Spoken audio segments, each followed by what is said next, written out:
गुल्लकपुर नाम के एक गांव में कुछ औरतें बात करते हुई। क्या कहा? 2 मॉडर्न बहू? हाँ बहन, घूंघट में 2 मॉडर्न बहू लेकर आई है सुषमा बहन। तो मॉडर्न होने की हद तो तभी हो गई। मुंह दिखाई वाले दिन भी दोनों बहुओं ने जीन्स टॉप के ऊपर ही घूंघट डाल रखा था। है? जीन्स टॉप पर घूंघट? हाँ, और ताज्जुब की बात तो ये है कि किशोर भाई साहब भी वही थे। क्या कहा? किशोर भाई साहब?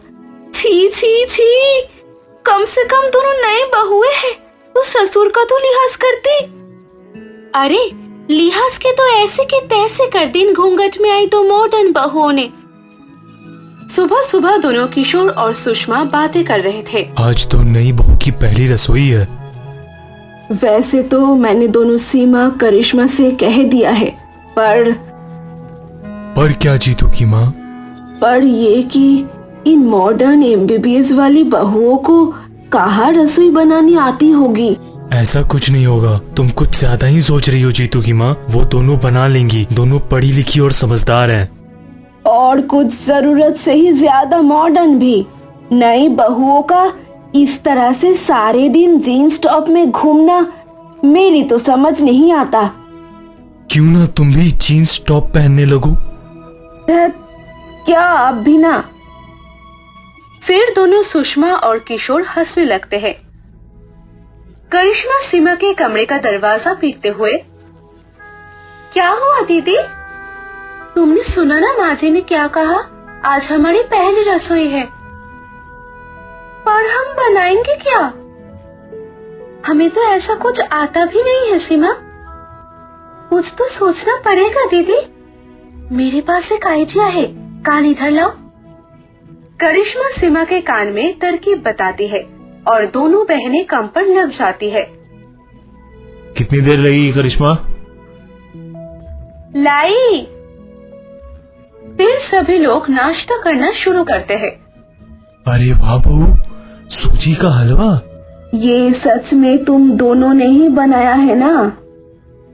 हाँ माँ जी, सीमा करिश्मा के कान में कहते हुए। अब फटाफट ये पर्चे छुपा देते हैं। हाँ, ताकि किसी को पता ना चले। करिश्मा कैक्टस के पौधे में पानी डालते हुए, ये क्या कर रही हो करिश्मा बहू?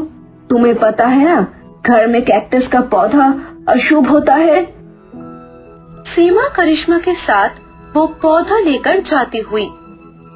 सीमा बहू, ये कैक्टस का पौधा लेकर कहाँ जा रही हो? बाबूजी के कमरे में रखने। क्या? जीतू के बाबूजी के कमरे में? पर क्यों? इससे कोई बीमारी आसपास नहीं आती है माँ जी, ऐसा मैंने इंटरनेट पर पढ़ा था। मेरे दोनों बेटे भी अजीब मॉडर्न बहू लाए हैं। रात के समय रितेश और जितेश सीमा और करिश्मा को ढूंढते हुए, भैया आपने सीमा को देखा क्या? अरे मैं भी करिश्मा को ही ढूंढ रहा हूँ। क्या भाभी कमरे में नहीं है? नहीं पता, दोनों कहाँ चली गईं? तभी सुषमा और किशोर के कमरे से आवाज आती हुई। ये आवाज कैसी है? आइए चलकर देखते हैं। रितेश और जितेश दोनों सुषमा और किशोर के कमरे में जाते हैं और देखते हैं कि दोनों करिश्मा और सीमा भी वही उनके कमरे में ही होती है। माँ, करिश्मा, क्या बात है, आप सब यहाँ? बेटा रितु, बेशर्मी की भी कोई हद होती है। बेशर्मी? जितेश, हम दोनों आज बाबूजी के पास सोना चाहते हैं। ये तुम दोनों क्या कह रही हो? रितेश, जितेश, अगर तुम दोनों बाबूजी को अपना पिता समझकर उनके साथ सो सकते हो तो हम क्यों नहीं? वो हमारे भी पिता है ना? अब दोनों इतनी ही जिद कर रही हैं, तो सो जाने दो। हाँ माँ, सीमा करिश्मा वैसी नहीं है जैसा आप इन्हें समझ रही हैं। जिसके जैसा जी में आए वो वैसा करे। ये कुकर मेरे तो समझ से पड़े है। ऐसा कहते हुए सुषमा गुस्से में कमरे से चली जाती है और फिर देखते ही देखते सीमा करिश्मा की शादी को 1 महीना गुजर जाता है। एक दिन नाश्ते के वक्त सुषमा दोनों सीमा करिश्मा के कमरे से सारा सामान पैक करके ले आती है। माँ जी, ये सारा सामान? माँ ये सब क्या है? अपनी अपनी पत्नियों को लेकर यहाँ से निकल जाओ। अब मैं और बर्दाश्त नहीं कर सकती घूंघट में आई इन 2 मॉडर्न बहुओं को। ठीक है माँ, हम चले जाएंगे, पर उसके पहले आप ये पर्ची देख लीजिए। ऐसा कहते हुए जितेश सुषमा के हाथ में एक पर्ची थमा देता है, जिसे देख सुषमा हैरान हो जाती है। ये तो बाबूजी की रिपोर्ट है। बाबूजी को हार्ट की बीमारी थी। पर मुझे तो इस बारे में कुछ पता ही नहीं था। पर हमें सीमा और करिश्मा भाभी ने सब कुछ बता दिया था।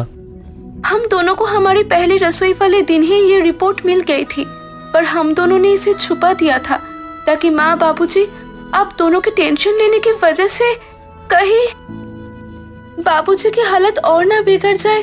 और अच्छी बात ये थी कि इस बीमारी के बारे में हमें फर्स्ट स्टेज में ही पता चल गया था। इसीलिए हम दोनों पहले रसोई वाले दिन असमंजस में थे कि आखिर ऐसा क्या बना है जो स्वादिष्ट भी हो और पौष्टिक भी। फिर हम दोनों ने बिल्कुल कम घी में शुगर फ्री सूजी का हलवा बनाया।